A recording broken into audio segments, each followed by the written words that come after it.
I'd like to welcome you to this panel debate today. And as Senia also explained, this is actually the second year of the Nordic India Startup Summit, bringing together key players and common goals for opportunities. What that means is, like, last year was just a start. This year we revisit and we have a lot of great guests. We want to thank Nordic to be here today, and also the embassies of India and Denmark. And we especially want to thank Tech Barbecue for making the beginnings of an India-Nordic bridge. So just a few facts, and I know many in this room will already know this, but India, with a population of 1.5 billion people, is the fourth largest economy in the world. It's also the most populous country, even surpassing China, which is not necessarily common knowledge. And it's set to overtake Japan in GDP. That's just a few impressive numbers. The Nordics, on the other hand, is a population of only 28 million people, but the 10th largest economy still, and it combines small-scale innovation and extraordinary wealth, and enjoying some of the highest GDP per capita. So those are just some numbers for you to remember as we have this conversation, and why this match is interesting. So today, what we want to talk about is that a conversation can be rather vast between India and the Nordics, but we want to focus on the startup ecosystem and identify frameworks and actionable models to cultivate sustainable collaboration between the two regions. So we want to talk about capital flow, we want to talk about co-innovation and regulatory alignment, as well as talent mobility. And those are a lot of different themes. So let me introduce to you Mr. Søren Nedergaard from Novo Nordisk. He is the Chief Portfolio Officer. And then Ambassador Rasmus Abildgaard Christensen from the Embassy to India. And then also Mr. Ashish Kumar Singh Araya, he's counselor at the Indian Embassy. So I'd like perhaps to start discussing or introducing yourself and telling us what are you hoping to get out of this panel today. Well, thanks a lot. A pleasure to meet all of you. Well, what I hope to get out of this is to learn from the panel and from you and taking part in Tech Barbecue. At the Novo Nordisk Foundation, we are beginning a major sort of redirection of our funding and our granting for science, innovation, and education. We are quite Danish today, but over the coming years, I'm going to have the help of Jakob, Rob, and other colleagues here to redirect a lot of our funding to both the Nordic countries, but also to Europe, to Asia. So it's very timely for us to be talking about a Nordic-India collaboration, because we are looking to support collaboration in science and innovation also. So for us, it's key to learn how we can do that.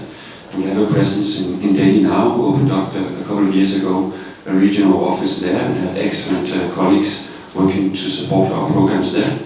But looking to learn a lot on how we can support collaboration on innovation and startups between the Nordic countries and India.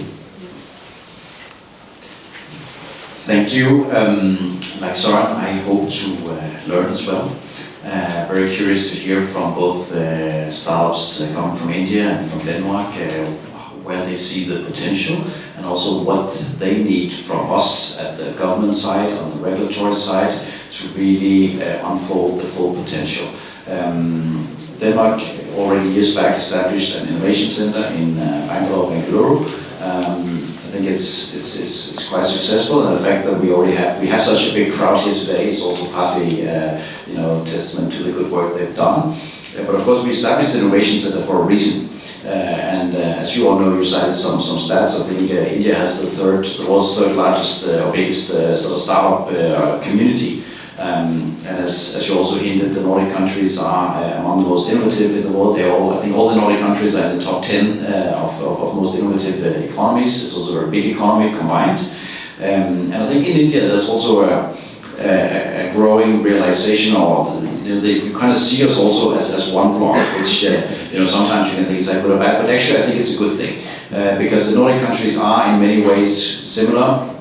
We have similar economies, similar strongholds. So we also therefore offer India some of the same, let's say, value propositions. And a lot of that has to do with innovation within clean tech, within healthcare, etc. So again, I hope that we'll learn more about what we can further do from the government side to foster this bridge between the Nordics and India on innovation and startups. Thank you, Christina, for inviting me to this panel discussion. Let me start with the basics. The India-Denmark relationships is based on Green Strategic Partnership, which was instituted in the year 2020. In that year, our trade stood at 1.3 billion. Now, after 5 years of operation and execution of Green Strategic Partnership, the trade has reaching around 5 billion. So that's the success of Green Strategic Partnership. The idea behind embassies and Government of India's involvement in Tech Barbecue and startup event, one of the major startup events in the Nordics, is to translate the success of Green Strategic Partnership into collaboration and cooperation between the startup ecosystems of both the countries and both the regions. As Excellency Ambassador has already said, India is fourth largest economy and third largest ecosystem in terms of startups. We are also third largest in terms of rank for unicorns. We have 110 unicorns. So today is the time, today is the opportune moment to give our startup visibility into the Nordic markets and let dialogue and collaboration start. So this dialogue and collaboration under the Nordic India Startup Summit, under the Tech Barbecue is to start the spark of dialogue between the startup ecosystem of both the countries. And we hope from the side of embassy and the side of Government of India that this spark will trigger a chain reaction and the collaboration will go a long way. Thank you. Thank you so much. I wonder, Ambassador, if you can share a little bit more, this ambassador can share a little bit more light on the Green Strategic Partnership and how that might be able to serve as a model for other things, for establishing more dynamic ecosystem between the two regions, but also if there's other global models, that could serve as a framework for that. I know you both have information to share on that. Yeah. On the Green Strategic Partnership, I think you want to understand this is sort of an umbrella that encapsulates the many areas where Denmark cooperates with India and ensures that it has the attention of, let's say, the highest level of the political leadership in both countries. And as such, it's been a good engine for further strengthening the bilateral relationship. I think over the past years, since it was established in 2020, we have launched so many initiatives within a wide range of sectors. Maybe there's also been an element of trial and error in that. Most things have worked out successful, but of course we're also keen now to take it to the next level. So what does a 2.0 version look like when it comes to the Green Strategic Partnership? And I think a couple of reflections on that is that some of it will be a doubling down on the more successful elements of the partnership as is. Get more scale, go deeper. But some of it will also be to venture into new areas, and maybe also areas that requires different modalities in terms of cooperation, perhaps even more trust when we go into deep tech, into what we discussed today in terms of startups, innovation and so forth, because I think that's certainly one of the areas where the future lies. India has so much to offer us in the Nordic countries, not just in terms of scaling up some innovations that are done here, but also the actual innovation and tech development that takes place in India and that can be adapted to our needs here, and where we can work together on things, and vice versa. So in that sense, the strategic partnership is a framework for that, and also a way to channel both government energy, but also funding and support. But the exact models we can come back to, but some has already been developed, some will have to be developed. And especially as the global models, like looking elsewhere in the world, what have we done that are successful? No, thank you, Christina. I think it's very important as a mix of panelists they also show this is the right combination. For us as a philanthropic foundation, it has been extremely important to have the Green Strategic Partnership as a framework around it, and also the help from the embassy in India and from Ashish and colleagues here. We couldn't have done what we've done without government support, so that is extremely important, and it's very good to hear that you've been doubling down on a 2.0 or whatever the next framework is going to be. I think we've started, Christina, on our home turf, so to speak, for the Nordic Foundation, working with research institutions within the health space in India with AIMS, moving into also innovation, seeking as an institution also getting our feet wet there with the support of government. I think what we would like to do is also to give our input to the next framework and actually to increasing the ambitions of in particular Nordic and India collaboration, also in the startup scene. We just started a smaller initiative, Healthier in India, with IIT Delhi and Atal Innovation and Mission. And ideas like that is of course a smaller initiative, but within that greater framework we would like to move them also into supporting the innovation ecosystems and bridging the ecosystems of the Nordic countries in India. Interesting. Do you want to add to that, Councillor? Of course, the Green Strategic Partnership provides us with a framework and template for furthering the collaborations between the Indian side and the Danish side. And as Ambassador has said, the next review or the GSP 2.0 will be a further enhancement of the collaboration, which will enable collaboration in new areas. One of the new areas which we can think about is AI, another could be quantum computing as well as life sciences. So these areas which probably could be part of our discussion coming in future, that will give us a roadmap and model and template for collaboration. Thank you. Yes, because that's actually my next question, and I want the audience to also, if there are questions, just raise your hand and I will find you so we can add some questions from the audience in here too.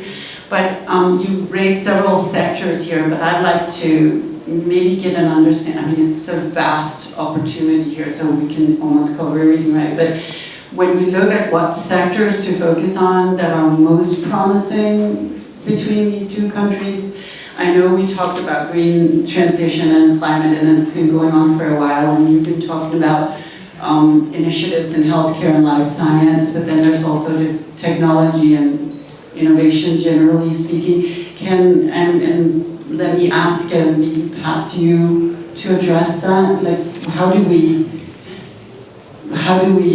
prioritize that? No, I think that's actually what is the most exciting part of strategic partnership 2.0 is to move into other areas. As you mentioned, Christina, we've done a lot of work and some of the largest grants going outside of Denmark has gone to India in the education of healthcare professionals. So we've sort of started with what we know as the Nordic Foundation. We're adding to the mix also the green transition of agriculture. We have a program of homegrown school feeding also, where we try to combine our expertise, our history, also working with Danish agriculture and across the Nordic countries with India.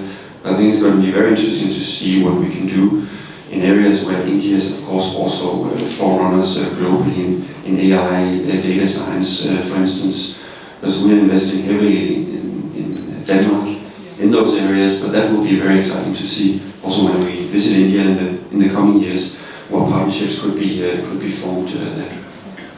And Councillor, if I could just add to that question, because this meeting is about startups and how we integrate them in these big initiatives.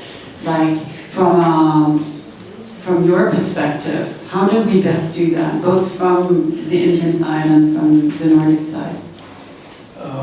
In order to answer these questions, the Government of India has instituted structural frameworks to help our startups. We have DPIIT Startup India, a separate initiative which has separate funding and several separate schemes to fund and support and mentor Indian startups. So in this program, in the Tech Barbecue, We have 10 startups which were selected through a competitive process by Startup India. We also have a delegation led by a senior official from Startup India. We have initiatives at state level. Several Indian states, India is a federal country and state governments have their own mandate and their own government. So they also fund and support and mentor startups from their own end. Apart from this Atal Innovation Mission, mentor is also sitting here, the Innovation Center Denmark, in the context of bilateral cooperation between the startup units. Further, the embassy sitting here is a growth partner for the startups of the both sides, and we help and facilitate in connection between the startup ecosystems of both sides. So that's how we can help and mentor and foster long-term collaboration between the ecosystems of both sides. Thank you. Yeah, it actually sounds like with the Ministry of Foreign Affairs here and all the initiatives you do, there would be similar activities on the Danish end as well, from a government perspective.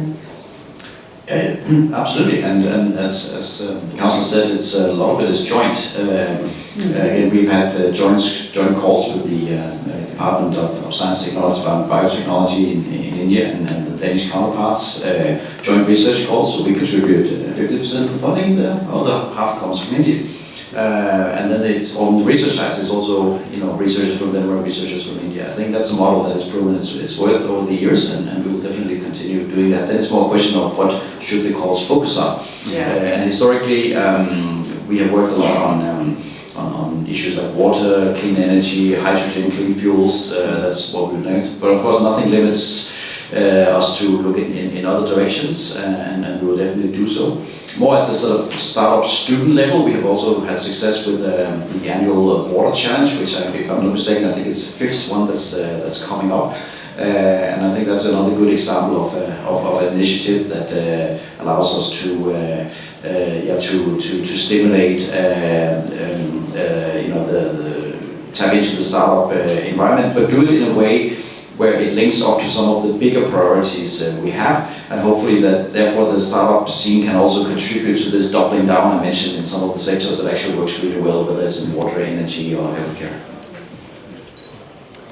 So that actually leads to sort of the more difficult question of funding mechanisms, because how do we better support the startups? So there's the programs, which are usually government funded or not NGO funded, but for the startups themselves, the funding mechanisms, what can we do there? And I think I'll start with you, Sam.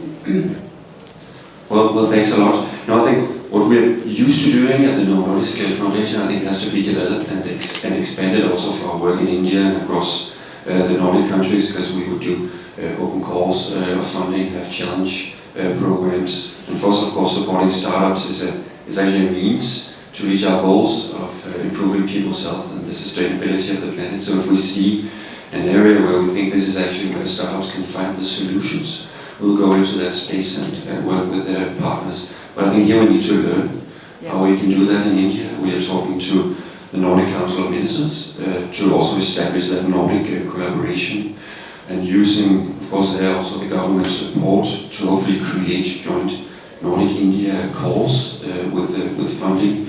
Because I mean, with the level of funding we'll be looking at, we need to find also partners to work with. We have 5 very skilled and hardworking colleagues at our office in Delhi, but we're going to need to find the right partners in India also, with the help of Rasmus and Ashish, and also learn from you and others how we can support the startup scene in India.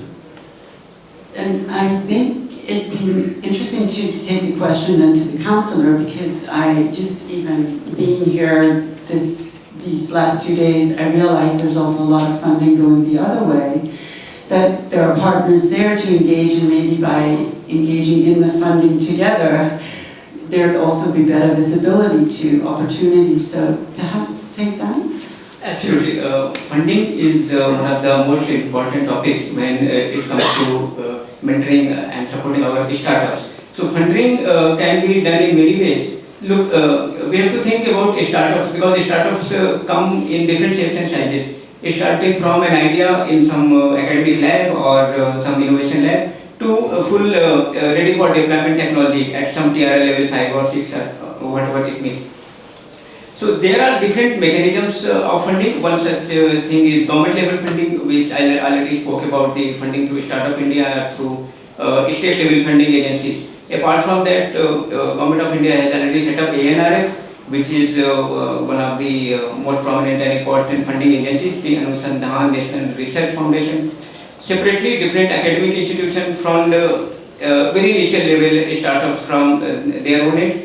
Now coming to the topic of joint funding, of course that's the need of the hour, and one of the objectives behind bringing a startup from India in this event is that they will initiate discussions and talk with prospective funders, investors, and joint funding, especially joint funding through foundations and collaboration between foundations of both sides, maybe NLF from Danish side and Tata Foundation from their side. That could also be a model to further sink more funding into Indian startup ecosystem as well as vice versa. Thank you. Thanks. And maybe from that we can move on to the ambassador and tag on the regulatory framework, which is also important aside from the funding. Can you address that? For this corridor? Yeah, for the area. Sure. Needless to say, sort of the regulatory environment and also the ability to, for trade, services, innovation to flow across borders are incredibly important if you want to further stimulate the cooperation. It's also very complex. And in that context, I would say that if you look at the world at the moment, I think what would probably be the biggest game changer is not something we can solve at a level of Denmark and India, or at the level of even India and the Nordic countries. So I think what would be the game changer there is the ongoing, for example, free trade negotiations between the European Union and India, which, as Prime Minister Modi and Commission President von der Leyen clearly stated in the spring, we hope to conclude that by the end of the year. Of course, for us here in Denmark, that would be great, because then it would happen towards the end of our EU presidency. But even if we need a few more months to wrap it up, I think that will be a real game changer. And of course, while that has to do with tariffs and many other things, it would also have a positive effect, I think, on the innovation side and on the startup side, and providing a more reliable, clear framework for how to do it. On top of that, there are other initiatives that could, come into play here. The IMEC, the India, Middle East, Europe corridor. I think that's in fact almost what we're looking at, which could also be like a freeway, where if you imagine that, and then the Nordic India would be a smaller road going on the side, but still piggybacking on that freeway that could be established. So again, when it comes to these things, we probably have to look at it in a much bigger perspective. Yeah. Did you have a question, Signe? Could I just borrow the mic for a second? Because I think our panelists have told us that they are also here to learn. Yeah. And I just really wanted to make sure that we have room for Q&As as well. But the thing is, sometimes happens in the Nordics, maybe it's very different in India, tell me, that then no one dares to be the first person. We have a few hands, okay, good. 3, okay, we get yeah, perfect.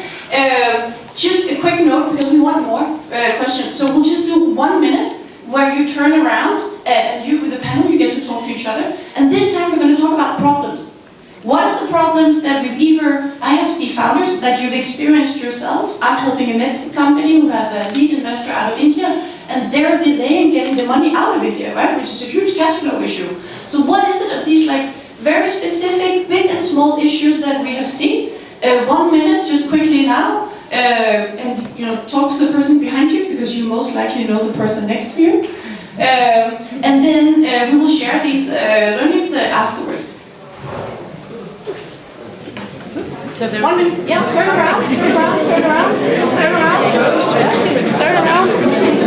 er sådan lidt fokus der. Ja, præcis. Det er langt fra det ståede gulv, jeg lige kom fra.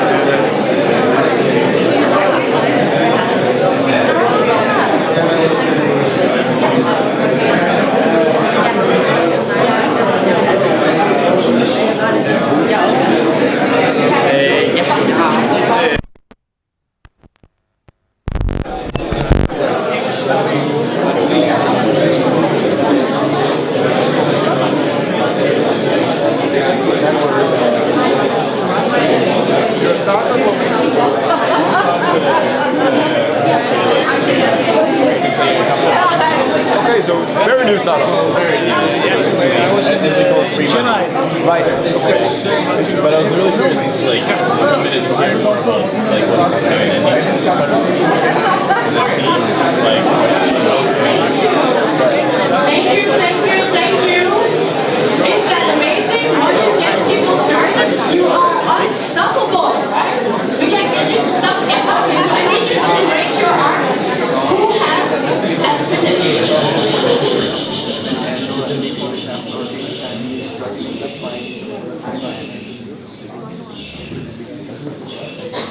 Okay, thank you. Great. Okay, so it feels like there's a lot of challenges that we should discuss. And I think we have the first one over here. Can you just quickly give us your name and company and of course the question? Hi, my name is Ayush and we train healthcare professionals in language, culture and integration to come and be part of the developing markets where there's a shortage. My question is very specific. One, on talent mobility, how is the government and the foundations looking at that? And second, especially in healthcare, because we are currently working with the Ministry of Health in Germany and with a lot of healthcare providers in Germany to train people in Brazil, India, Philippines, North Africa in language, culture and integration using AI. So we are building tools to upgrade them so that they can best integrate here. How can we be part, as a startup, be part of, let's say, the foundation's efforts or the embassy efforts to build that program for the Nordic countries as well? Good question. I think that's for Nobu and for you as well. So, yeah, I guess we ran. Thanks, Christine. We ran out of microphones. Well, as mentioned, the work we have done over several years as the Nordic Foundation in India has been to begin with a large program on educating healthcare professionals, working also to connect public research and education institutions in Denmark with Indian collaboration and partners, also looking at curriculum and the integration of knowledge on cardiometabolic disease in the curriculum of nursing education. So I think I would encourage you to take a look at that, because our goal is to create the foundation, what then hopefully becomes something that can be expanded, working in several states in India, but hopefully also we're able to reach a national scale at some point. So that would be ideal. And as I was just discussing with the ambassador also, we are of course also talking to our Novo Holdings colleagues that are based in Mumbai, and they of course do later stage investments there also, but we inform each other as we would with any other investor interested in the health space as well. Do you want to speak to what the Danish government can do, just like with the German? I hope people have noticed that the Danish government is definitely interested in attracting talent from India. That's why we entered into a mobility agreement with India just last year. So that's the reason for that. I think the numbers also speak for themselves, in the sense that Indians are among the fastest growing migrant communities in Denmark, and they're doing extremely well. The average Indian person in Denmark, makes more on average than any other foreigner here. In fact, they make more than the average Dane. So, needless to say, it's talent that counts, and we're very happy about that. On top of that, we have some more focused interventions where we're interested in some, let's say, more specific, for example, healthcare professions that will require, exactly as you mentioned, targeted education and competence development in India before people come. But that's on top of the more general talent attraction that takes place. So yes. Thank you. And let's either take another question or a really short. Short answers, because we would love to have just two more questions. Just two more questions. And the minister is waiting, so we need to speed up. Let me add. You spoke about education of healthcare professionals. I think the next logical question would be, how do you let them move and let them join the workforce in Denmark? So for that, as a matter as already said, we have a mobility agreement, labor mobility agreement, which was signed in the February of 2024. The both sides are under discussion. There is a joint working group led by secretary level officers. So we are in talk for the implementation. And once the implementation steps go further, there will be, and Ambassador may agree with me, that the healthcare professionals will come and join the workforce here. Thank you. Our next question. Thank you. We've gotten off to a great start with Denmark on the Green Partnerships deal, 15 projects already identified for Danish companies. But my question to Ambassador and Soren, the India-Nordic Summit should happen in the next few months. What do you think should be the ambition, given now we still have a few more months to go? What should happen from the Indian side, and what should the ambition from a Nordic perspective between India and the Nordic nations should be?